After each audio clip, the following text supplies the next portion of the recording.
പണം ലാഭിക്കുന്നതിനെ കുറിച്ച് നമ്മൾ ഒരുപാട് കേട്ടിട്ടുണ്ട്. നാളത്തെ ആവശ്യങ്ങൾക്കായി ഇന്ന് പിശുക്കി ജീവിക്കണം, വിരമിക്കൽ കാലത്ത് സുഖമായിരിക്കാൻ ഇന്ന് പണം കൂട്ടിവെക്കണം എന്നൊക്കെ. അതൊക്കെ ശരിയാണ്. പക്ഷെ ഇന്ന് നമ്മൾ സംസാരിക്കാൻ പോകുന്നത് കുറച്ച് വ്യത്യസ്തമായ ഒരു കാര്യത്തെക്കുറിച്ചാണ്. കൂടുതൽ ചെലവാക്കിയാൽ ഭാവിയിൽ എങ്ങനെ കൂടുതൽ ലാഭിക്കാം. കേൾക്കുമ്പോൾ ഒരു ആശയക്കുഴപ്പം തോന്നുന്നില്ലേ? ഇത് പണം മുടക്കുന്നത് വഴി നാളെ നിങ്ങളുടെ പോക്കറ്റിൽ കൂടുതൽ പണം മിച്ചം വെക്കാൻ സഹായിക്കുന്ന 5 സ്മാർട്ട് സാമ്പത്തിക തീരുമാനങ്ങളെ കുറിച്ചാണ് ചർച്ച ചെയ്യാൻ പോകുന്നത്. അതിൽ ഒന്നാമത്തേത് ആരോഗ്യ ഇൻഷുറൻസുമായി ബന്ധപ്പെട്ടതാണ്. നമ്മളിൽ പലരും ചെയ്യുന്ന ഒരു തെറ്റുണ്ട്. ഏറ്റവും പ്രീമിയം കുറഞ്ഞ ഒരു ഹെൽത്ത് ഇൻഷുറൻസ് പോളിസി വാങ്ങിവെക്കും. എന്നാൽ ഒരു അസുഖം വന്ന് ഹോസ്പിറ്റലിലാകുമ്പോഴാണ് അതിന്റെ പ്രശ്നം മനസ്സിലാക്കുന്നത്. വലിയ ബില്ല് വരുമ്പോൾ ഇൻഷുറൻസ് കമ്പനി ചെറിയൊരു ഭാഗം മാത്രമേ തരൂ.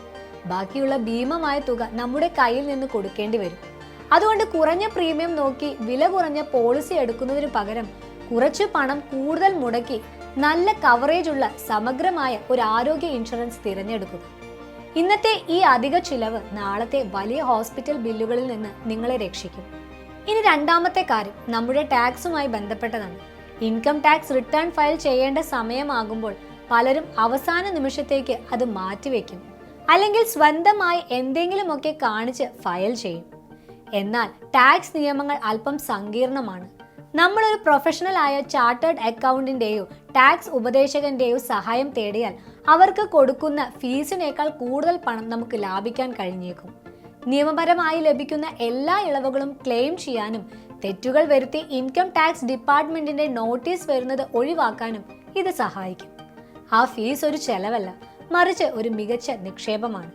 മൂന്നാമത്തെ സ്മാർട്ട് തീരുമാനം നമ്മുടെ വീട്ടിലെ ഉപകരണങ്ങളെ കുറിച്ചാണ്.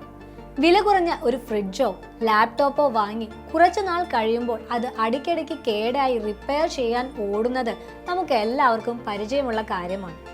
ഇതിനു പകരം തുടക്കത്തിൽ കുറച്ച് പണം മുടക്കി നല്ല നിലവാരമുള്ള ഈടു നിൽക്കുന്ന ബ്രാൻഡുകളോട് കൂടിയ ഉൽപ്പന്നങ്ങൾ വാങ്ങുക.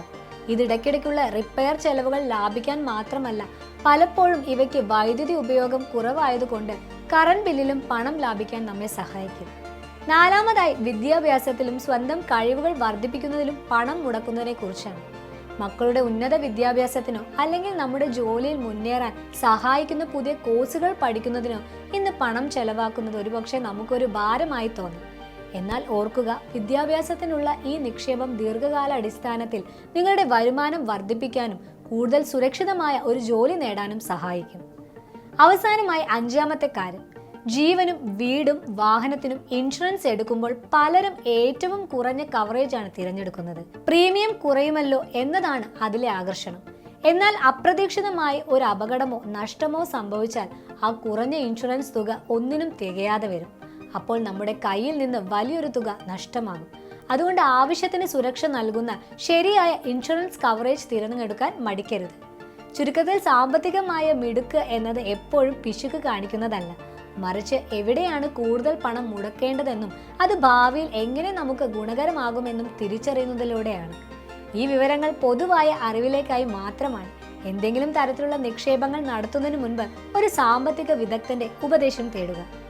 ഈ വീഡിയോ നിങ്ങൾക്ക് ഉപകാരപ്രദമായെന്ന് വിശ്വസിക്കുന്നു. ഇതുപോലെയുള്ള വീഡിയോകൾക്കായി ഈ ചാനൽ ലൈക്ക് ചെയ്യാനും സബ്സ്ക്രൈബ് ചെയ്യാനും മറക്കല്ലേ. നന്ദി.